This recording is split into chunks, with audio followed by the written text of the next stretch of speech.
If you're a Pittsburgh baseball fan, then this is the podcast for you.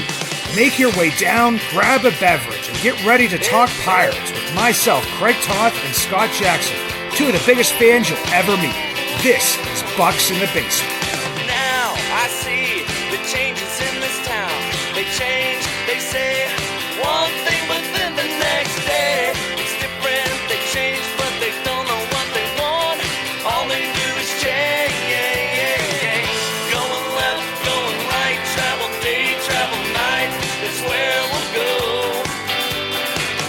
No excuses, no goodbyes, no one cries, no one lies. We'll never know.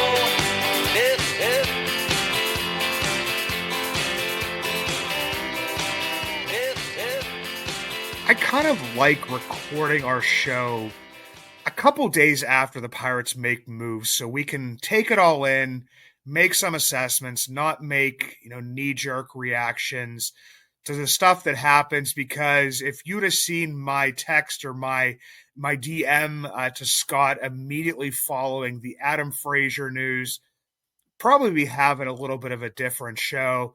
Scott, how you doing today, brother? One step closer to spring. So I'm doing all right. How about you? I'm doing pretty good, man. And yeah, we talk about wanting the Pirates to make moves and to do stuff. And when they do end up picking up a player, the immediate reaction is, not that guy.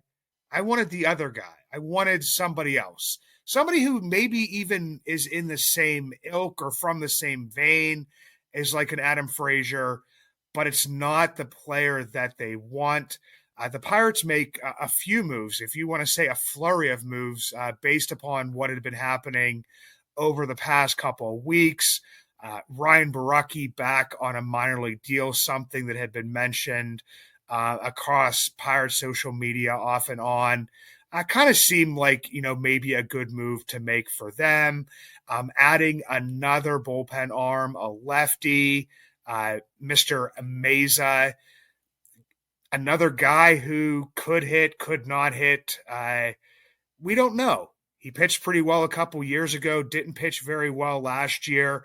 So it's basically taking, at least if we take the bullpen moves first, you spent $10.5 million on Aroldis Chapman last year. Chapman did pretty well. The rest of the bullpen kind of fell apart. Now you can maybe take that $10.5 million and spread it across a bunch of players and see if you can build a bullpen that way.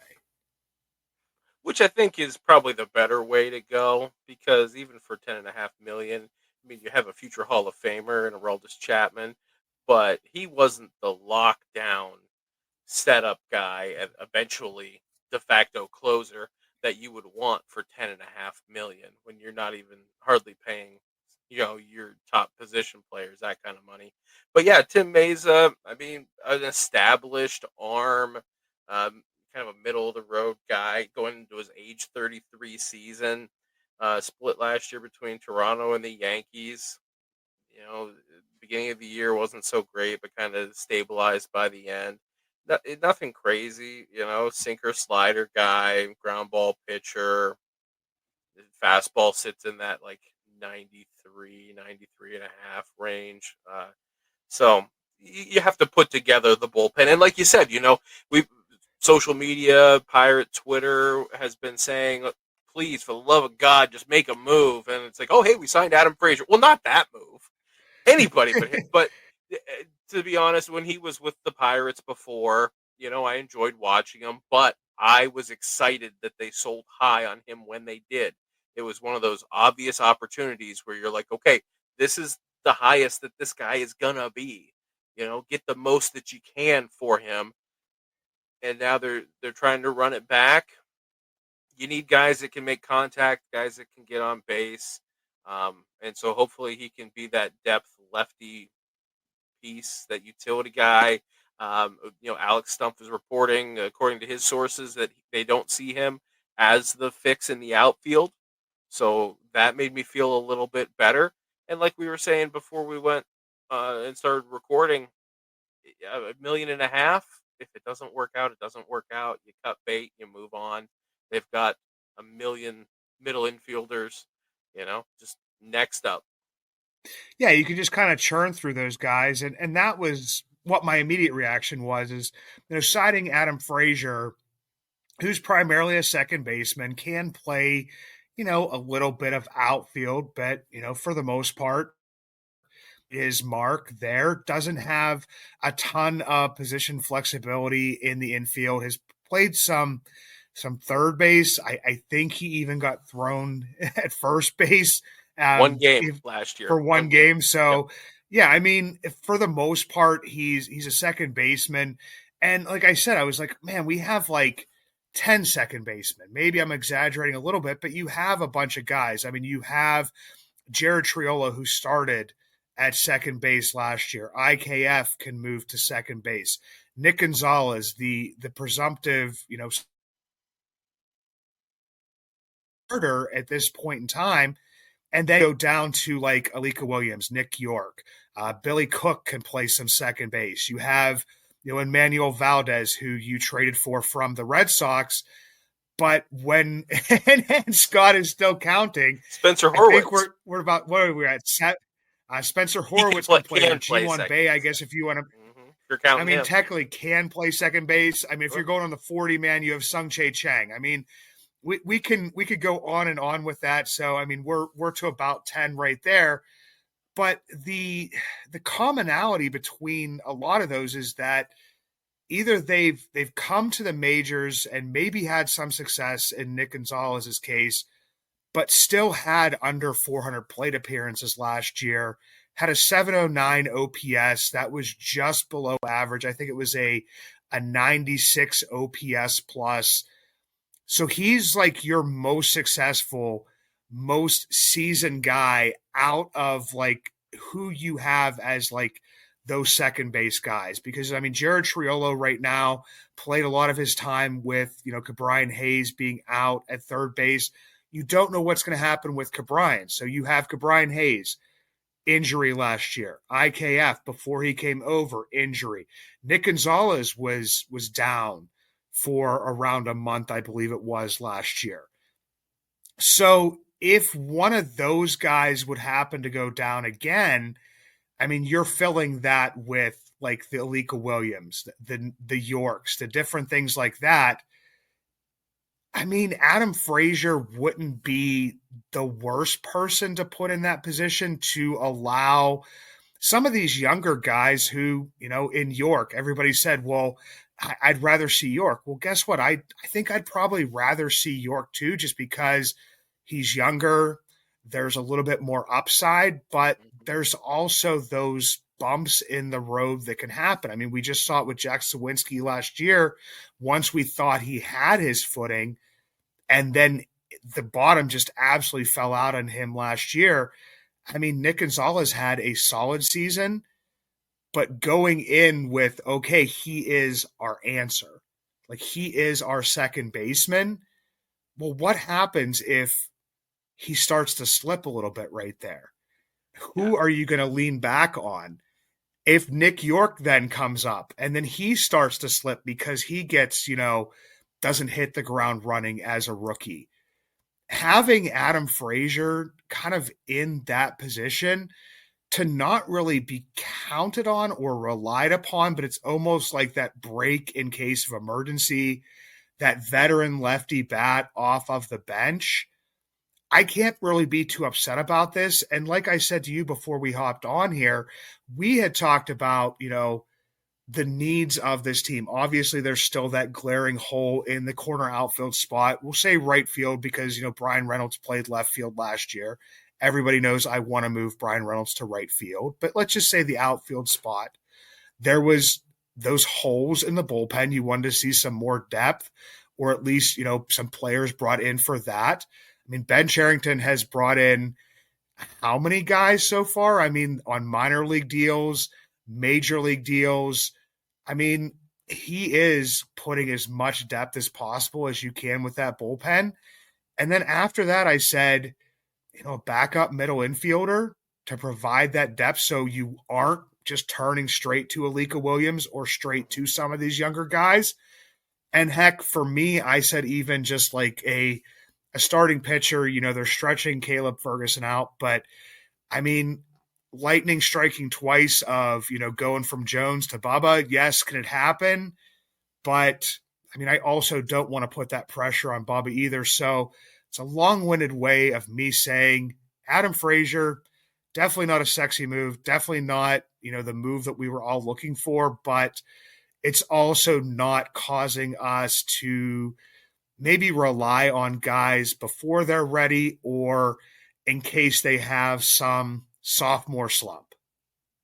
Yeah, he's not at the top of my shopping list. He's not the guy I would have gone to. I don't think he would have been my first call. But like you said, how many times have we ended a season thinking, "Oh, okay, we've got a guy for this position moving forward," and then the next season comes, they take the steps back. Jack, like you said, is the perfect example of that. We're thinking, "Oh, we got 30 home runs out of Jack. You can just put that in ink," and then it doesn't happen, and so you kind of scramble to find the solution there. Adam Frazier is a veteran, former All Star. He's been playing in the playoffs the last handful of years, so he can bring that veteran presence to the team of young players and help them take a step forward. And again, if it doesn't work out, it doesn't work out. You're not out, and that's part of as we've driven it into the ground in this slow off season is the economics of baseball. The Pirates cannot afford to go out and take big risks. So these are the kind of signings in this current economic climate of Major League Baseball that you are going to get for teams like the Pirates and maybe a few teams above where the Pirates are payroll wise. Yeah, and I looked, just kind of glanced at the free agent shortstop market, the free agent second base market. I mean, you're looking at guys who I think I may have mentioned on the podcast. One of them I know I probably did was, Paul DeYoung. Can he have that 24 home run season again? Hit very well for the Chicago White Sox.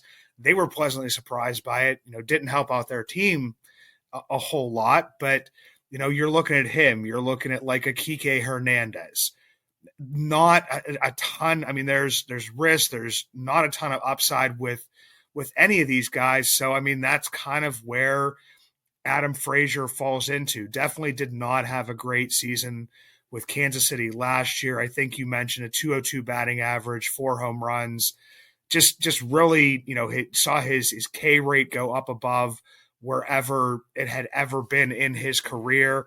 But, the previous season with the Orioles, he was around a one WAR player and performed fairly well as, a backup, a utility man, not counted on to be the starter. So, I mean, I think that's probably the ceiling for Adam Frazier. You would hope that the ceiling for a Nick Gonzalez or a Jared Triolo or a Nick York for this season in 2025 would be higher than that. But I feel like with Adam Frazier, I mean, the floor that you're looking at was what he did last year. And if he did, does what he did last year, then, I mean, at some point in time, you're hoping that one of the younger players will take the reins from him and they can either move on from him or that, he just kind of like middles on the bench for the entire season and hopefully still gets pushed out of the way. So, I mean,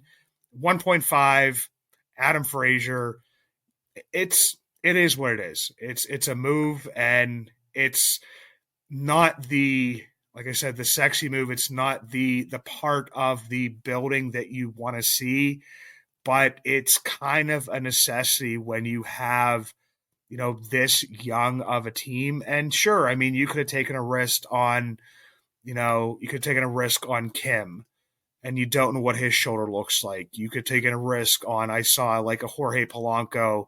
You don't know what his knee is like and had a horrible season last year.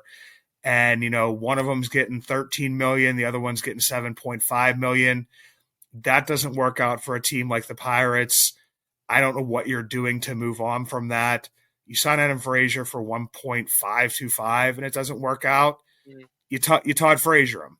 You just move on. Especially when you have guys in place like Nick Gonzalez that we have high hopes for. We've seen good things. We've seen those flashes, and Nick York, who I did read some. Keith Law talked about maybe potentially he's the kind of guy that could challenge for leading the league in doubles. Thinks that there's a possibility of him making some all-star teams because he's going to hit for such a high batting average more than likely. So you have promise there. You don't have to go out and spend this money. I mean, the Rays are in a position where they have to go get Kim because of the disaster that happened with Wander Franco. And that was unforeseen, that whole situation and opening up that hole. And yeah, a guy that you have questions about with his health, and then you throw a whole bunch of money at him like that, or at least relatively for a Pirates fan, the money can be spent better. I really, they could silence a lot of critics if they threw some money at right field and really tried to find a solution there for the season and not just take a flyer on a guy. Yeah, and I think that most of those guys have probably passed unless you're going, the trade route. But even the guys that are being like discussed on the trade route, the biggest one, is Luis Robert, and the teams that are interested in him. But it's also another guy who, hasn't been able to stay on the field. I think we went over that at some point in time. I know that I did, might have been around the trade deadline, and there was only one season during his career where he's out there for over 100 games and coming off a disastrous year. And even if the White Sox take on some of the money, which I think they would almost be forced to do, I mean, in the end, you're not, really getting a solution. You're getting what could be, another problem. So, Right. I mean, and one of our guys, like I saw somebody comment on the thing because you shared that, what was it, Austin Hayes was signed, and you said another one gone, and it was like somebody asked, well, were they even interested? And I was just going to respond, but sometimes I just choose not to respond on social media. And was just basically be like, no, I don't know if they were interested or not, but he's one of those guys that was in that tier of players that, we had kind of talked about as being, a possible option, maybe not a solution, but I mean, you're kind of looking at like these bounce back candidates and somebody that could perform, but it's the same thing with like a Michael A. Taylor last year is like a $4 million contract and it doesn't work out. And, you could have possibly moved on at some point in time, but there was really nobody to come up and really, fill that void if you did. But it kind of seems like it would be the same type of move. So, I mean, Pirates fans don't get too excited because I do still think they are going to sign somebody for the outfield. I don't see how they can't sign somebody for the outfield. Mm-hmm. It may just be very Adam Frazier-esque Right. if Underwhelming. Yeah. yeah, if I had to say. If the Reds leave any players for anybody else, I mean, is there anybody that they're not attached to? Luis Robert, they got Austin Hayes. Right before we came on, there's some reports it could be a dark horse candidate for Pete Alonso. You know, maybe it's comforting. It makes me a little happy that they keep coming up short. But you're going to find players that want to play for Tito. So this is an opportunity that's the other part of going and getting a manager like that is that he can recruit in a way that Derek Shelton can't. And so let's just hope they fall flat. Yeah, I don't know if that's just a trying to build up the market for him so that like the Mets aren't like bidding against themselves at this point in time because it kind of seems that way to a degree. Yeah. The Blue Jays are out there making moves and adding some players and doing Scherzer. different things and getting and filling some holes and they do still have a first baseman, so I mean one that they have at least for this year, and if they're going to make a push for something. But yeah, it's not stuff I like to see out there of the Reds being a dark horse for somebody that could have that type of impact on a team. Only if it's going to work like it happened last time when they spent a bunch of money and it got them nowhere, and they had to blow everything up again. And that kind of retooling fails, then you maybe do the thing that we caution the Pirates about doing, because we've talked about this before, that the Pirates could go out and spend a bunch of money and get these guys, but if they don't perform, then you've kind of wasted a lot of those resources, and you have to take another step back, where slow and steady is kind of how they're doing it, where you see the Reds take maybe two shots at it for every one that the Pirates do. Yeah, very slow, very steady. But we've been mentioning money here and the game of money, and we did get a decision on Johan Oviedo. We had predicted that he would probably get the lower amount, unfortunately, due to having, not pitched during this last season. So, I mean, it's not much of a raise. I don't think he was even asking for much of a raise, but for a player that you don't know what you have in him, you don't know exactly how he's going to come back from Tommy John, don't know exactly what role he's going to play this year, and is coming into his first year of arbitration after having, one pretty good season and, another up and downs with the Cardinals, middling, coming in some relief and different stuff. Unfortunately, if you would just look at that 1 year, yeah, maybe I could see it, but you have to look at the totality of his career so far. And last year he didn't pitch, had one good season, and didn't really do a ton before that. So, I mean, we said the lower number was where they were going to land. And I don't think it's anything like it's not that I wanted him to get the lower amount of money. It just was kind of pointed in that direction. Yeah, it's not surprising. Like we've talked, the precedent stands there. It was $300,000 difference between how the two teams filed. So, he's gonna have to really, really make it up, and maybe he can have a strong year and make up for it next year. Yeah, I mean, I would hope so for him. I just love some of the headlines though, because it's like Pirates defeat Yeah, Oviedo, and I don't even know who wrote that headline. I would love to give them I credit, saw but I that just kind of too. but I read that and I was just like, no, the Pirates won the arbitration. Like it wasn't like a defeat of him. Right. And I mean, it's a business. They run it like a business, and they looked at the precedents that had been set, and there wasn't much of it, and he got a raise, and I mean, And that's he's a going to lot of come out money and to he's going you to and pitch. me. It's $300,000 is a lot of money to you and me, but in the grand scheme of Major League Baseball and professional sports, you know, it's whatever to them. Yeah, and we'll get Dennis Santana's at some point, because I did see a report out there that they're waiting till, for some reason, other cases are finished and filed before they decide on him. So maybe there is some decision making, some, I guess they're thinking about it maybe a little bit more based on other players and how they had filed as well. So looks like we'll get a decision with that at some point in time.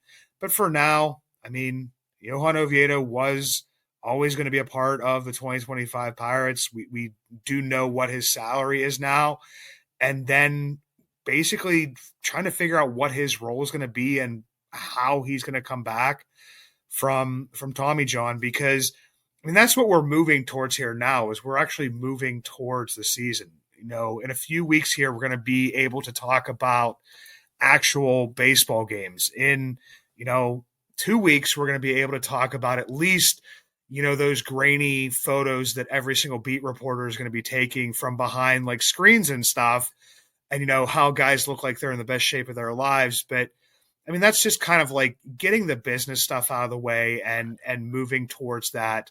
But the Pirates, in some ways, I don't know if they're trying to put a hold on that, or what they're trying to do. They put out a wonderful survey, Scott, that you just discovered tonight that you Yeah, got, kind of which, buried in my email. Yeah, yeah, but it made for some headlines on Pirates social media, on X, on Facebook, and different stuffs. But I mean, we had a conversation about this, and for me, yes, there is a lot of blowback on social media.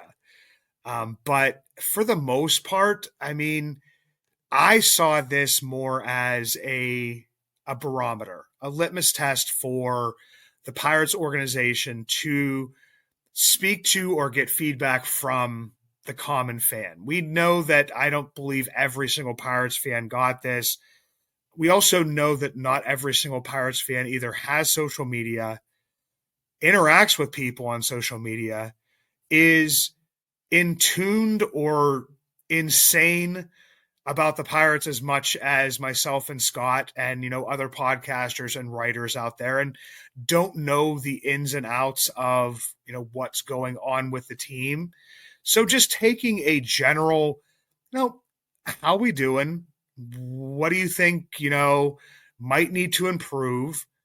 And just are we doing a good job? It's almost like I said, like it's like that survey you get from your employer, like, are you happy with your company?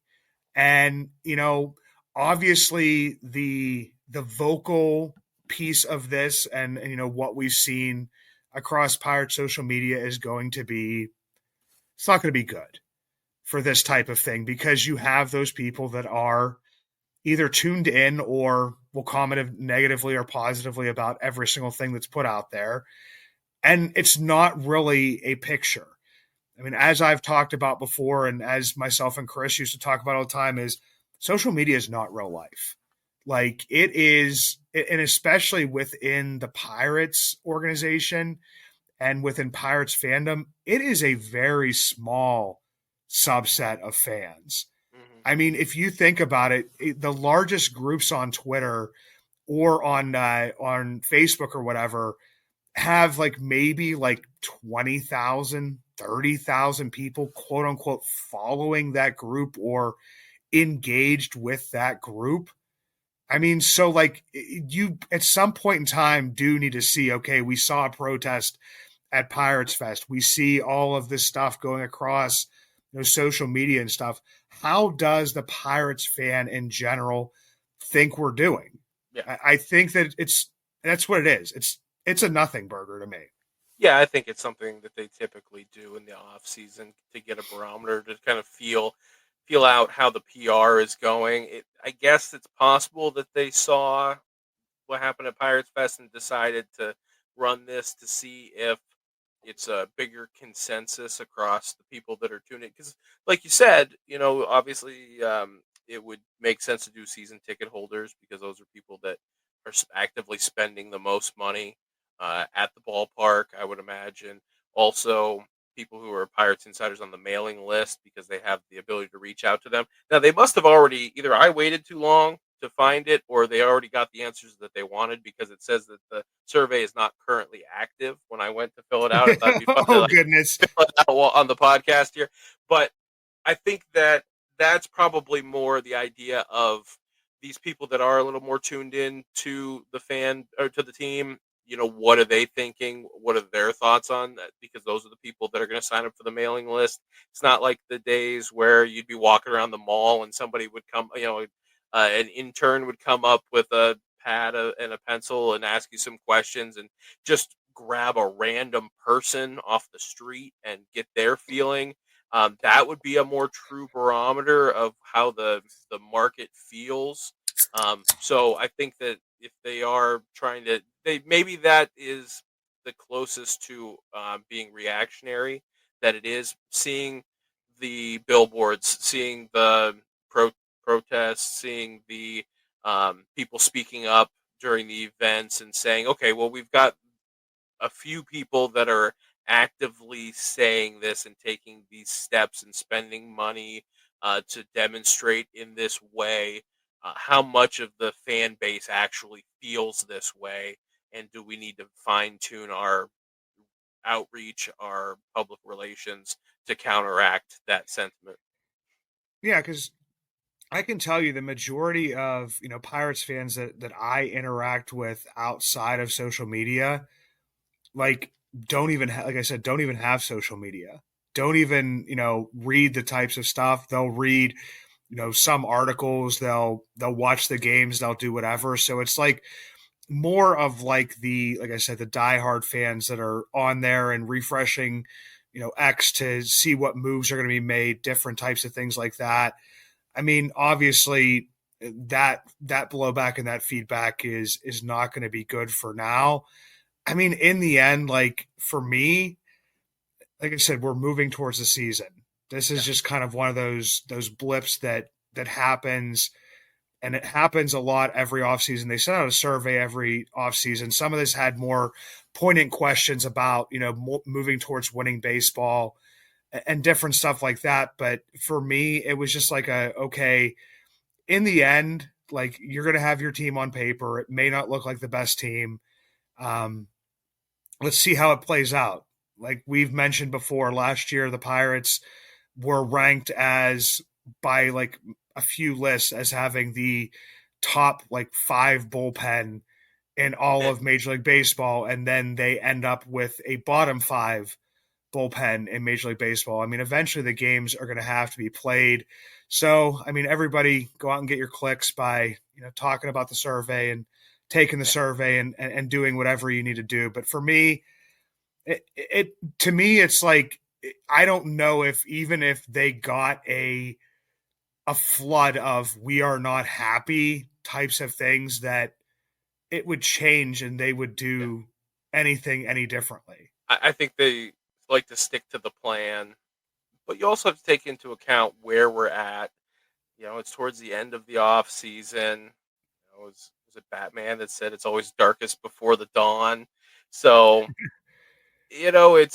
we're getting to that point where everybody's antsy for spring training. I can't wait to see the videos and hear the popping of the gloves and get that feel of spring. And yeah, I think we're just kind of anxious for actual baseball activities to start. So the fan base is getting restless and dissatisfied with the lack of moves that are being made. It's been a very slow, very long off season, and where I'm at, it hasn't helped that it's been so damn cold. And I'm ready for spring, and baseball, and hope to spring eternal. Yeah, and the other thing that I definitely wanted to get to, because you did a little bit of research on it as well. The other thing that happens around this time of year is you start to get those top prospect lists, and of course, Pirates fans jump to those to see where their guys are at. I mean, no surprise with who's the top Pirates prospect on a lot of those lists, because it's a name that everybody's been hearing this entire offseason, and that's Bubba Chandler. But there were some like kind of minor differences with how certain, you know, publications look at certain prospects. Baseball America going into last year was starting to sour on Tamar a little bit, have fully kind of soured on him, at least in the top 100 range. But what did you see, Scott, there when you were like kind of perusing through those lists to look for the Pirates prospects? I just kind of looked at MLB Pipeline and then ESPN's Kylie McDaniel and looking and seeing where guys for the Pirates fall in those lists and see how close they are. And like you said, Bubba Chandler, he's 15 for MLB Pipeline, 11 for ESPN. And then Termar is also similar range for the two, 83 for MLB, 72 for ESPN.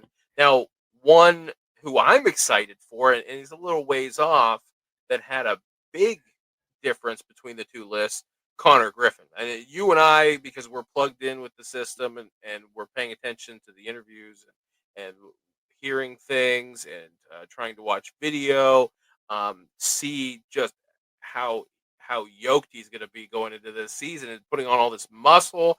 MLB Pipeline has him at 43. Well, ESPN has him at 81. So that's a bigger discrepancy. But then two pitchers that are on one list and not the other.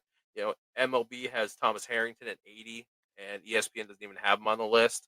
And then Ashcraft is number 99 for ESPN, and he's not on MLB Pipeline's list. So maybe a little difference of opinion on those guys, but yeah, it's not the farm system that we had a few years ago, but the guys are graduating. And that's another thing about as we're moving guys up into the system and then seeing if Adam Frazier is going to work and if not, plug somebody else in, is that a lot of our top prospects have already graduated and we're going through these cycles where that first cycle is done and the guys are at the major leagues and it's do it or don't, and we'll have to move on. But it's going to be a little while until that next crop is quite ready to go. You don't have a fresh replacement sitting at AAA for all these positions. And so, yeah, there's going to be time. This is where the development has to come up, has to step up.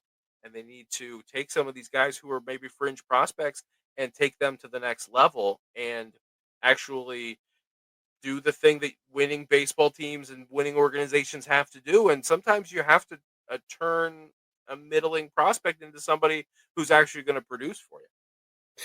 Yeah, and you mentioned like that we're kind of going through like a cycle. Is that, I mean, with Ben Cherington, it was the some college arms, definitely college bat, and it's turned to a couple drafting some high school bats, and having Jared Jones fly through the system. Bubba Chandler, a lot of people would say is probably going to be off the list, whereas in previous years, some of those pitchers would spend a few years on those lists. It wouldn't just be, okay, you've made your way to the top. You would be like the top, in the top 10 or around the top 10 of pitching prospects for a few years, before you graduated. And these guys are kind of graduating a lot quicker than, some may have expected. I mean, Braxton Ashcraft doesn't get injured.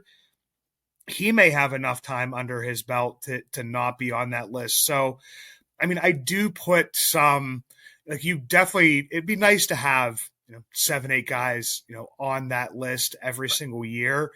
I think for the Pirates, the bigger thing is getting the best or having the most success of the guys that do make those lists. I think that, I mean, everybody says it's probably around like, 33%. If you take your top 10 prospects, that like 33% of them will end up becoming, solid or regular Major League Baseball players. Well, you don't want to miss on those guys that are in the top, but for the Pirates, it's, in my mind, has kind of always been about getting the best out of those guys who aren't on those lists and are your kind of like fringe prospects who may be in your top 30 or may not be, or may flash onto it and then come up to the majors. Those guys are the ones that were kind of more important to me. I mean, and the Pirates, for the most part, I mean, aside from like a Skeens, a Jared Jones, I mean, Mitch Keller was a top prospect. Brian Hayes was kind of up there, but then you have like a Brian Reynolds, who everybody kind of, but it wasn't like he was the name or on the tip of everybody's tongue as being like this top highly touted prospect. So you need some of those guys to work out as well. Yeah, you can't just build a whole team off of top 100 prospects and have all those guys come through. You do have to have your surprises. You have to have those guys that just work it. And I mean, I guess he came from the Cubs, but Jay Hay, I don't remember him being, he just kind of came out of nowhere and was an important part of playoff teams and became a star for us, at least in our pond, And so those are the kind of guys that you need to supplement with. It's nice to have your O'Neal Cruzes and your Paul Skeens, of course, and, Jared Jones, those kind of guys. But then to win baseball games, you have to have supporting players. And if you have a couple of those superstars, the supporting players become that much more important. You need your 2021 Adam Fraziers.